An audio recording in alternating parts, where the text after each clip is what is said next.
Les marchés boursiers ont été très profitables depuis le début de l'année. L'indice du S&P 500 qui a cru de plus de 20 Le TSX, de son côté, est en hausse de plus de 15 et ce, malgré la volatilité du marché. Mais pour profiter de cette croissance, il fallait être en mesure de soutenir les baisses importantes que le marché nous a imposées en cours d'année. On en parle ce soir avec notre collaborateur Jean-Sébastien Jutras, planificateur financier. Bonsoir, Jean-Sébastien. Salut, Simon. Jean-Sébastien, jusqu'à présent, il faut dire que les marchés nous donnent du bon rendement en 2024, mais parfois, il faut avoir les nerfs solides parce que l'année, ça n'a pas été un long fleuve tranquille.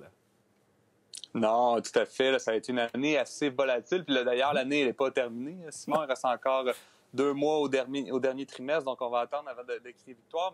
Mais oui, une grosse année, mais beaucoup de volatilité sur le marché financier. Donc, ça a pris du courage, en fait, pour faire ce 20 de rendement-là au cours de l'année. Et il y a un indice, Simon, qu'on appelle l'indice du VIX, là, qui est au niveau, on peut l'appeler un peu l'indice de la peur, l'indice de la volatilité. Et cette année, cet indice-là, elle a monté de plus de 40 Donc, ça explique, en fait, que pour arriver à ça, ça ne veut pas dire que ça ne marchera pas quand l'indice du VIX est élevé, mais ça veut dire qu'il faut passer par des montagnes russes. Parce que cette volatilité-là, ça peut être un frein pour bien des gens quand vient le temps d'investir.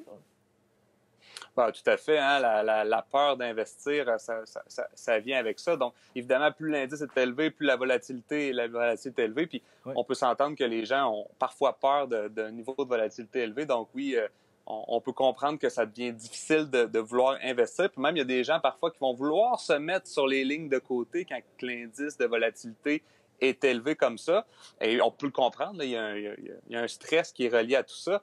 Par contre, sinon, je regardais au mois d'août dernier, là, il y a eu une baisse assez importante des marchés boursiers. Là, on parle de peut-être 9 en dedans d'une journée. Ouais. Eh bien, si je me suis mis sur les lignes de côté pendant ce moment-là, Simon, bien, mettons que je sors dans ce moment-là, mais on regarde ça, puis aux alentours du 19-20 août, c'était déjà terminé, cette baisse-là. Donc, finalement, ça n'a peut-être pas été une bonne idée de me mettre sur le côté. Parce que je me souviens très bien là, de ce moment-là au mois d'août, mais certaines personnes qui peuvent peut-être se laisser donc guider par leurs émotions quand survient ce genre d'événement-là sur les marchés.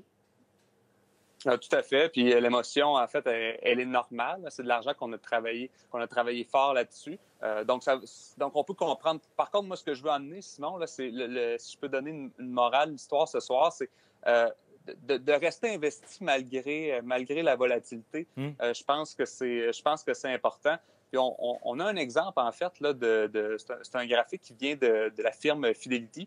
Puis on peut voir, là, si j'ai investi 10 000 en 1988, pleinement investi dans l'indice du TSX, dans l'indice canadien, bien, aujourd'hui, cet argent-là, si j'ai rien fait, il vaut 465 000 Mais tu peux voir, si j'ai manqué les 10 meilleures journées, là, seulement 10 jours depuis ce temps-là, les 10 meilleures journées boursières, bien, mon investissement est seulement à 213 000 Et si tu regardes, si maintenant j'ai manqué les 50 meilleures journées, qui n'est pas beaucoup pendant toutes ces années-là, bien, mon investissement est à peine de 35 000 Hey, c'est impressionnant quand on voit des données comme ça, mais est-ce que les gens suivent vraiment ça à ce point-là, c'est-à-dire leur placement au jour le jour, etc., pour prendre des décisions spontanées? J'ai l'impression qu'il faut quand même garder un œil fréquemment sur le marché. Bien, il faut quand même regarder le marché. Par contre, ce qui arrive, Simon, c'est que les grands médias canadiens, bien, ils vont souvent parler du marché boursier quand ça va mal, hein, malheureusement. Donc, ce qui fait en sorte que les gens qui ne suivent pas nécessairement ça, bien, lorsqu'ils rouvrent la télé, on se rend compte que finalement, le marché va pas bien. Ah, bien là, j'ai envie de sortir.